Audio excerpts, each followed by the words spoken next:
Number of goals with the PA agent. One is to lower the barriers of adoption. We know not everyone uses Planning Analytics every single day, and they forget what the icons do, where the menus are and stuff. So trying to deliver a more natural language experience with the solution is the primary goal of the PA agent. And then we added Gen AI components so we can get insights into the data. Explaining what's happening in the visualizations, in the data, the relationships within the data, calling out outliers and so forth, explaining rules, how is the cell being calculated and so forth is effectively what we've been doing with the agent recently. So this is Workspace on the screen now. So Workspace, so our AI is embedded in our Workspace front end.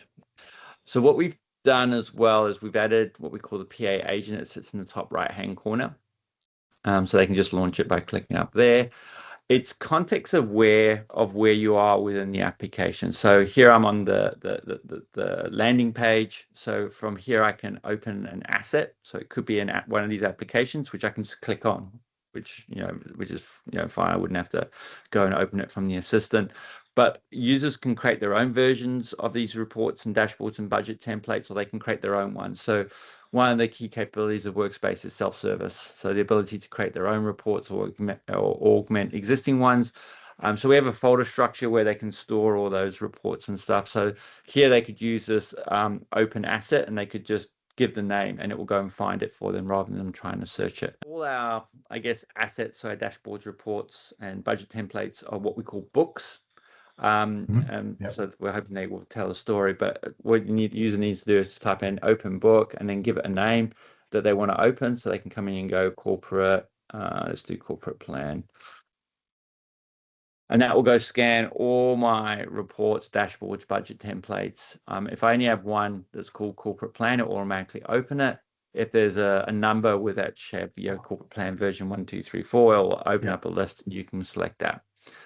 So this is what a typical dashboard in Planning Analytics looks like.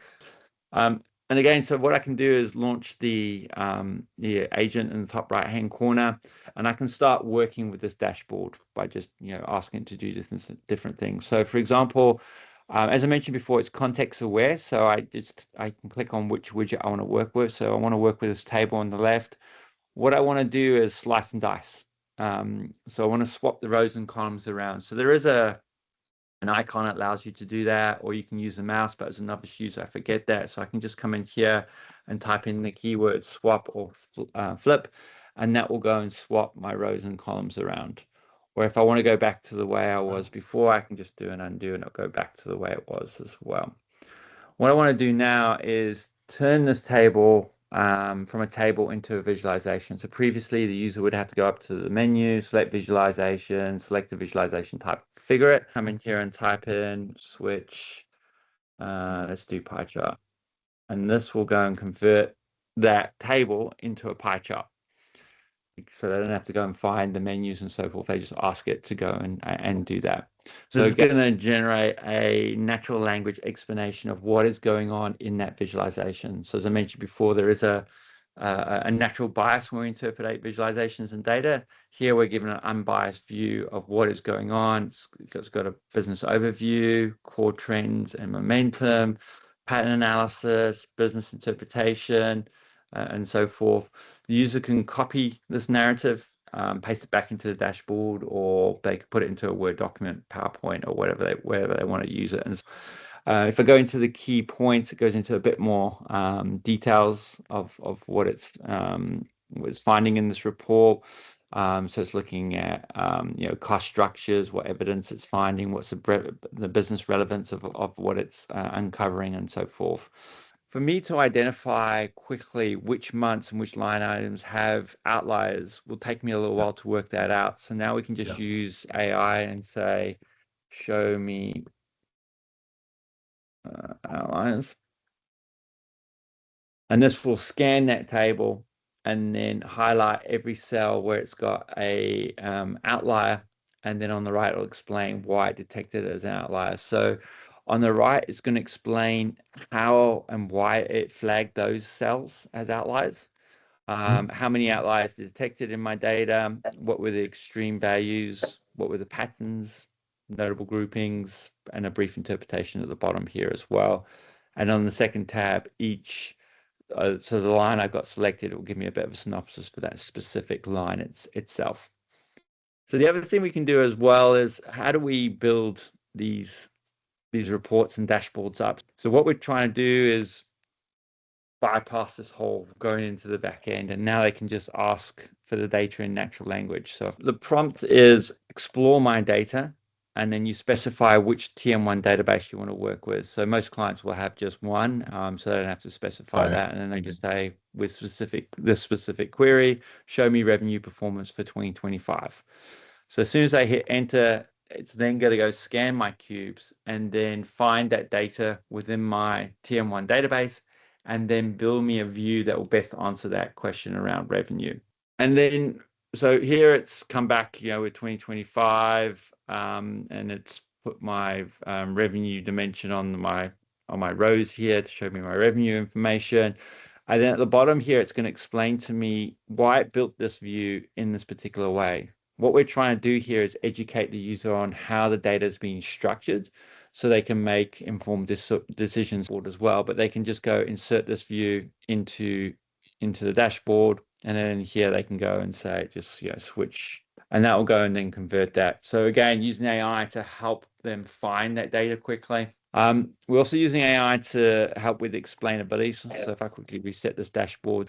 But this is very hard for an end user to understand. So what we're doing now is running AI across the top of that to give a more natural language explanation. It will give them exactly the same information, what was calculated, the parameters of the rule, what the specific rule was, but it will give them a natural language explanation of what this rule is doing. It's calculating a variance between two different versions, and then breaks up the rule into its logical components. So what we'll look at now is the predictive forecasting. So what we want to do here is I'm looking at a demand plan for a particular region, so Ontario for 2027, and so forth, and they can update their plans. Or what they could do is use the historical data to predict what's going to happen in 2027. So what the user can do is highlight which channels they want to run a predictive forecast. They come up to the top right here and they click on the forecast wizard. The user gets presented with two forecast types, or predictive forecasting methods. So one's univariate, one's multivariate. So when I click on univariate, it loads the univariate forecast wizard on the right here. I tell it when I want to forecast from. So I want to forecast from January to December, but I can tweak that if I wish. On the advanced tab, I can choose to ignore certain historical time periods. So a lot of our retailers are ignoring COVID years from their prediction. There's no point getting the predictive engine to predict more than we can physically make. So we can set up acceptable ranges in here as well. And then when I hit preview at the bottom, what the system's going to do is going to run 9 exponential smoothing algorithms across each channel. It's going to run 9 predictive algorithms across each channel. It's going to identify the seasonality and trend and pick the most appropriate algorithm out the 9. So how confident is the system in its prediction? It's not it's not magic fairy dust and always give 100% accurate results.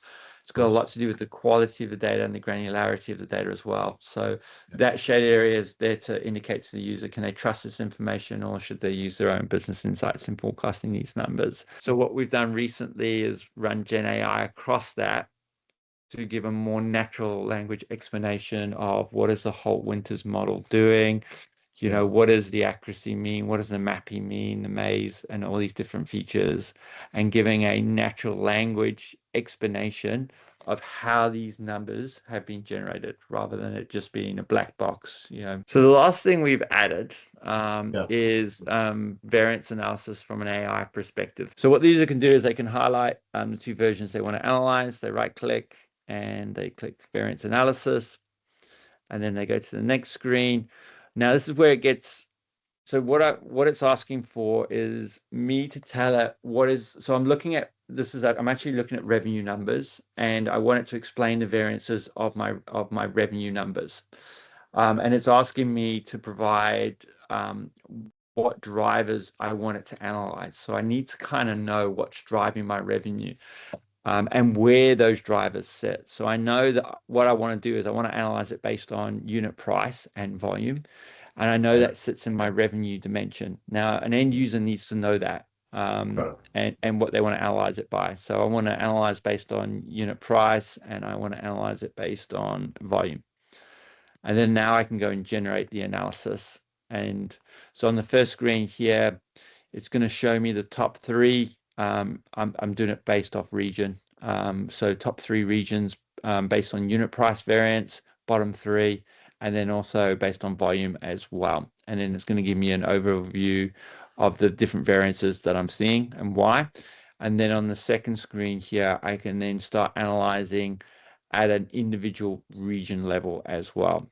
We're expecting it to become a bit more auto discovery. It should be able to look at the revenue and based off the, because we have impact analysis, it knows the relationships within the data. I want it to automatically call out what is influencing revenue the most, and then explain to me why is there a difference, and then go down. It might be a different dimensionality. It might not be based on region. It may be based off product type or something like that. So release one of this, but it's going to get better and a bit more auto discovery, and a bit more intuitive, rather than having the user to tell it, I want you to analyze it based off this and this. I want it to tell me what it should be looking at. So that's where we're at this stage. And it's each month we're bringing out more and more capabilities. We're using better and better large language models to give us better insights.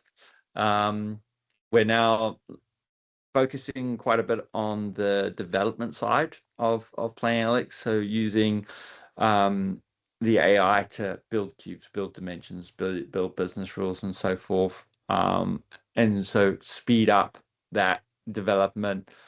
Our ultimate goal is to remove the over-reliance on developers and move more of that capability to power users, so they can build some simple things and models and so forth on their own, and develop a lot more, and and deliver more value to the end users and so forth in a quicker framework. So we've got everything there. We're just exposing it to the end user. I mean, the trace cell has been there for 20 or 30 years. There's also the trace cell, the explain cell will show you the business rule, but if it's an input cell that you're analyzing, it will show you the transaction log, which has always been hidden to the end user. It's more of an admin thing to see who changed what, when, and so forth, and expose that in the explain cell, and it will show you how it's been calculated. If someone's changed the value, it will show you the change history of that value as well. So we're basically taking all the goodness of Planning Analytics and TM1 and exposing it to the end user in a business-friendly format where they can get the most value out of it.